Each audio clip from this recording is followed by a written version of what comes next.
¿Qué tal, amigos de loshuevosnosonalgusto.com? Continuando con el tema de violencia en jóvenes, está aquí en el estudio el doctor Humberto Guerrero. ¿Cómo estás? Bien, Vero. Buenas noches. Psicólogo y psicoterapeuta. Vamos a hablar de estos retos peligrosos en los jóvenes. Él se encuentra en Facebook en la Sociedad Mexicana de Investigación en Salud Mental y su página es www.delfosmexico.com. Así es. Cuéntanos, por favor, ¿por qué están haciendo esto los jóvenes? Están cayendo cada vez en retos más peligrosos. Hace unos días, pues, supimos del reto de las 72 horas que no había llegado en México, estaba en Estados Unidos, en Canadá, y ya llegó a México. Así es, desafortunadamente. Desafortunadamente. Bueno, igual me gustaría platicar un poquito cuáles son las características de la adolescencia o de que vive un adolescente normal. Y que puede estar asociado con el que acepten un reto de este tipo. Finalmente, la adolescencia tiene que ver con un proceso natural, ¿okay? Cuya finalidad es que nos volvamos independientes de nuestros padres para que podamos enfrentar la vida solos, ¿okay? Entonces, la principal característica de la adolescencia es la búsqueda de independencia. Ajá, Okay. Un poco de rebeldía por ahí. Exactamente, la característica fundamental es la rebeldía. La rebeldía es la que nos permite, ¿no?, distanciarnos de lo que aprendimos en nuestra infancia para ir a buscar, ¿no?, nuestra propia identidad. Y eso requiere cierta rebeldía normal, saludable en los chavos. Claro. ¿Okay? Solo que a veces esa rebeldía puede salirse de lo saludable, ¿okay? Y entonces volverse una rebeldía excesiva. ¿Pero lo hacen para llamar la atención? No necesariamente, no necesariamente. Hay muchas formas de llamar la atención. Cuando vemos que un chavo está teniendo una rebeldía en exceso y se vuelve muy desafiante, ¿sí?, muy retador con figuras de autoridad que pueden ser sus papás o incluso en la escuela, ¿no?, o con otros adultos, ¿okay? Entonces podemos hablar de que se vuelve una rebeldía patológica o disfuncional, ¿okay? Porque empieza a generar mucho conflicto, mucha tensión y habitualmente está asociada con comportamientos de agresión, desadaptativos, ¿okay?, y con violencia. Entonces, ¿tiene mucho que ver la duración de esta rebeldía o es más por los actos extremos que realizan? Sí tiene que ver la duración, sobre todo que se mantenga en el tiempo, pero también el efecto que tiene, ¿okay?, en el contexto social en el que se encuentran. Entonces, por ejemplo, puede haber una rebeldía con cierta agresión saludable, ¿no? Cuando alguien está siendo agredido, ¿no?, pues uno tiende a reaccionar con agresión para defenderse. La agresión es un comportamiento normal, saludable que todos tenemos y nos ayuda a adaptarnos y a defendernos de algún peligro. ¿Okay? Claro. Pero cuando haya una intención de hacerle daño al otro, ¿okay?, y ya sea físico, psicológico, emocional, entonces hablamos de violencia. Y la violencia tiene un impacto, un efecto, pues, que puede generar un daño, ¿okay?, en la otra persona. Es ahí donde la agresión natural, normal, se convierte en violencia, cuando hay una intención de hacer daño. Y en estos chavos que pueden tener un comportamiento rebelde, excesivo, pudiera, ¿no?, aparecer la violencia. Ahora, esto no es solo por llamar la atención, puede haber muchos factores que están contribuyendo a que este niño o este adolescente actúe de manera violenta. La primera, de entrada, la cuestión biológica, genética, ¿sí?, cómo funciona su cerebro. Hay personas que tienen por genética una mayor tendencia a ser dominantes y a ser agresivos. También hay personas que producen una mayor cantidad de hormonas o neurotransmisores que los predisponen hacia la agresión o hacia dominar a los demás. ¿Okay? Entonces, si este niño o adolescente vive en un contexto familiar que favorece la agresión y la violencia, bueno, pues ese gen se va a manifestar, ¿sí? De una manera pues, más sencilla, ¿sí? Va a ser mucho más fácil que ese niño actúe de manera agresiva. Y si además hay un comportamiento en la crianza de los padres, ¿no? Más negligente, donde no hay supervisión, no hay reglas claras, no hay límites, nunca hay consecuencias, ¿sí? Pues va a ser mucho más fácil que se manifieste la violencia. A ver, pero estos chavos, hace unos días estábamos hablando de este tema, creo que son de preparatoria, desaparecen sin dejar rastro, es uno de los, pues, requerimientos de este estúpido reto de las 72 horas. Se activó la alerta Amber, se activó un operativo por parte de la Procuraduría de Capitalina, de Justicia, y los papás y toda la comunidad en Facebook, porque varias mamás estuvimos muy preocupadas, nos llegó por el chat de las mamás de la escuela, me parece completamente cruel e irresponsable, porque sí pueden atentar contra la vida de sus familiares, que le dé un infarto a alguno de sus padres, por ejemplo, o contra la de ellos mismos. ¿Qué es lo que están buscando? ¿Cuál es el perfil de estos irresponsables? ¿Castigar a los papás? Bueno, creo que en este caso específico que mencionas, yo no me atrevería en este momento a hacer un juicio o una interpretación, ¿no? Porque no tengo los elementos como para poder llegar a una conclusión en ese sentido. Lo que sí te puedo decir es que muy probablemente los niños que hacen esto pues tienen una condición genética, ¿okay? Que los predispone a actuar de manera más impulsiva que el resto de los niños. Seguramente alguno de estos niños pudiera estar presentando algún tipo de déficit en el control del impulso, cierta hiperactividad, ¿okay? Y también cierto comportamiento desafiante o oposicionista, ¿okay? Que pudiera estar combinado, ¿okay? Con cierta negligencia o psicopatología familiar. ¿Son adictos a la adrenalina? La mayoría de los niños que tienen dificultad para controlar el impulso, ¿sí? Tienen un factor temperamental que sí los predispone a buscar situaciones novedosas, que habitualmente está asociada a descargas de adrenalina. Entonces sí podríamos decir que les gusta o sienten placer con este tipo de situaciones.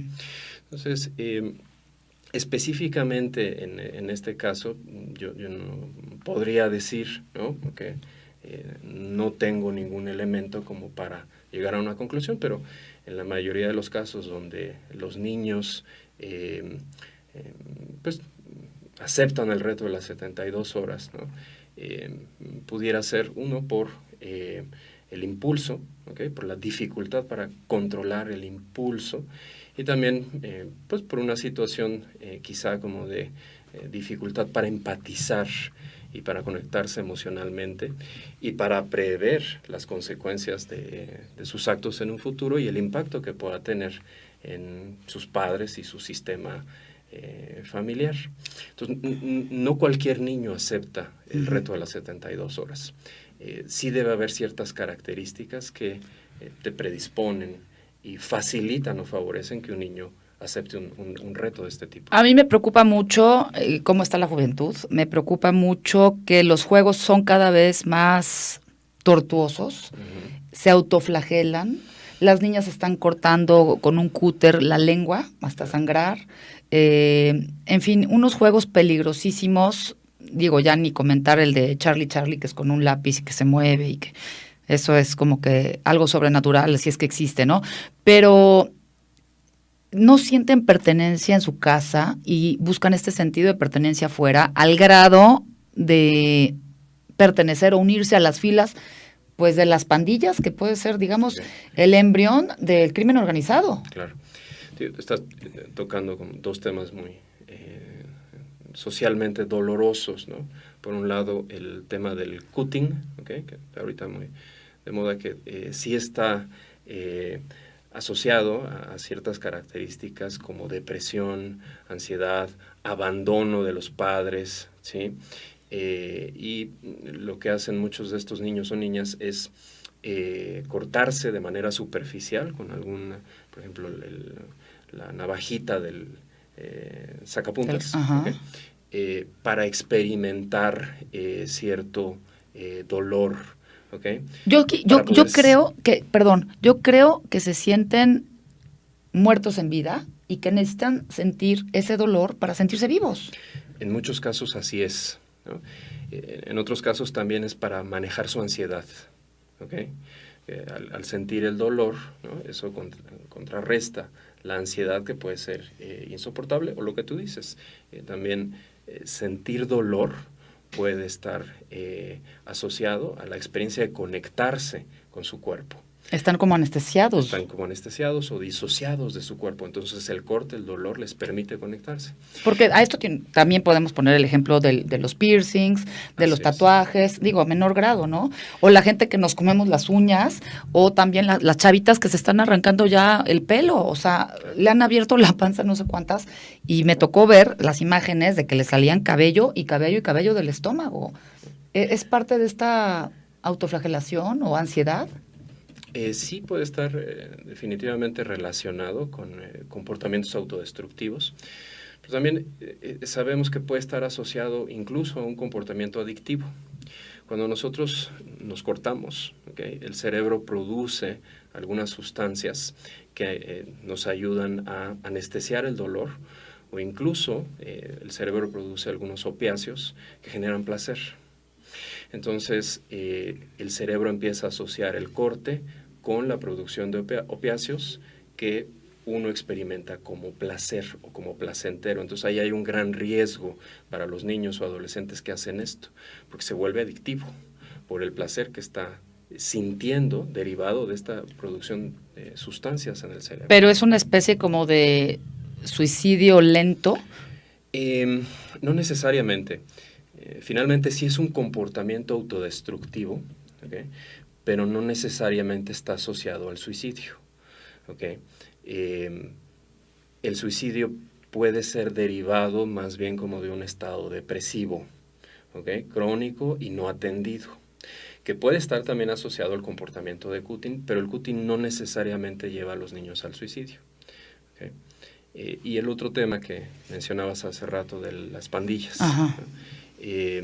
Definitivamente está asociado a la conducta de violencia, ¿okay? Y hay factores individuales, familiares y sociales que predisponen a los chavos o a los niños a pertenecer o a adherirse a algún tipo de pandilla, ¿no? De entrada, como te decía hace un momento, pues sí son chavos que tienen una mayor predisposición genética biológica hacia la agresión y hacia dominar a otros. Y se da hasta en las mejores escuelas. Por supuesto, ¿no? En el contexto social, lo que favorece que los chavos ingresen a una pandilla son los excesos, ya sea la pobreza extrema, ¿okay?, o la riqueza, ¿sí?, donde se les da a los niños a manos llenas, donde un niño o un adolescente no aprende a valorar, ¿sí?, pues, el esfuerzo que implica ganarse algo. Se les da todo muy fácil. Entonces creen que tienen derecho a todo.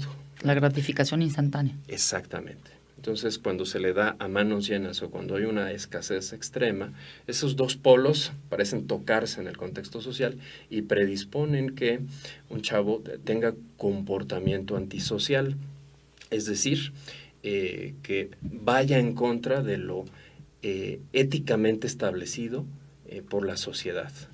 ¿Okay? Por último, y antes de despedirnos, ¿cuál sería la solución? Yo siempre digo que los hijos son nuestro reflejo y que si los hijos están mal es porque los papás necesitamos ayuda inmediata.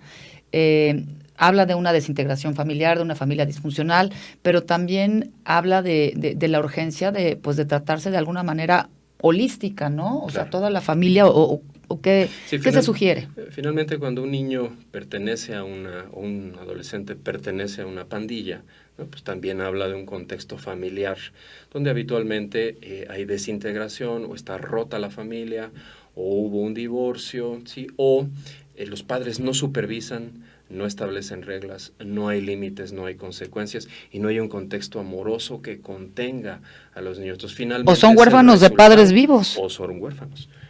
Sí, ¿no? Donde el padre está ausente o la mamá trabaja. ¿No? O están físicamente presentes pero ausentes emocionalmente. No hay una conexión emocional.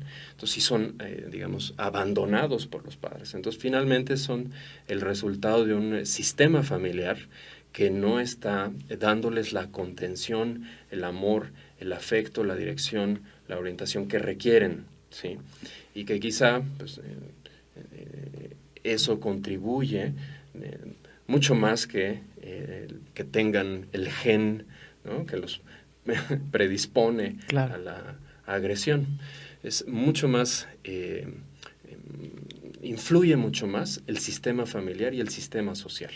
Entonces, definitivamente, en el caso de chicos que pertenecen o se adhieren a una pandilla, pues sí se requiere una intervención familiar, no solo individual, sino familiar y social, ¿no? También, en el contexto social donde se es tarea de todos.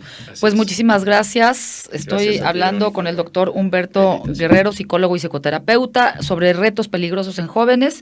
Él está en Facebook como Sociedad Mexicana de Investigación en Salud Mental. Muchísimas gracias. Gracias a ti. Tema importantísimo, tema urgente, y hay pues muchos retos que todavía ni siquiera muchos papás conocíamos, ¿no? Como este de las 72 horas, que ojalá termine y termine pronto y que termine bien. Gracias. Gracias a ti.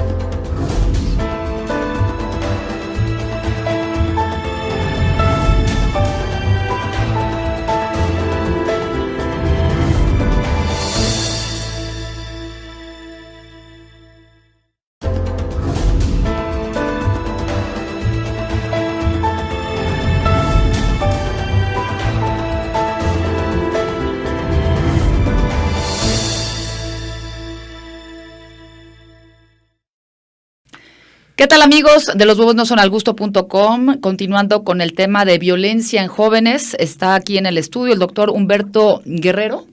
¿Cómo estás? Bien, Vero. Buenas noches. Psicólogo y psicoterapeuta. Vamos a hablar de estos retos peligrosos en los jóvenes. Él se encuentra en Facebook en la Sociedad Mexicana de Investigación en Salud Mental y su página es www. La adolescencia tiene que ver con un proceso natural, ¿okay? Cuya finalidad es que nos volvamos independientes de nuestros padres para que podamos enfrentar la vida solos, ¿okay? Entonces, la principal característica de la adolescencia es la búsqueda de independencia. Ajá, ¿Okay? Un poco de rebeldía por ahí. Exactamente, la característica fundamental es la rebeldía. La rebeldía es la que nos permite, ¿no?, distanciarnos de lo que aprendimos en nuestra infancia para ir a buscar, ¿no?, nuestra propia identidad.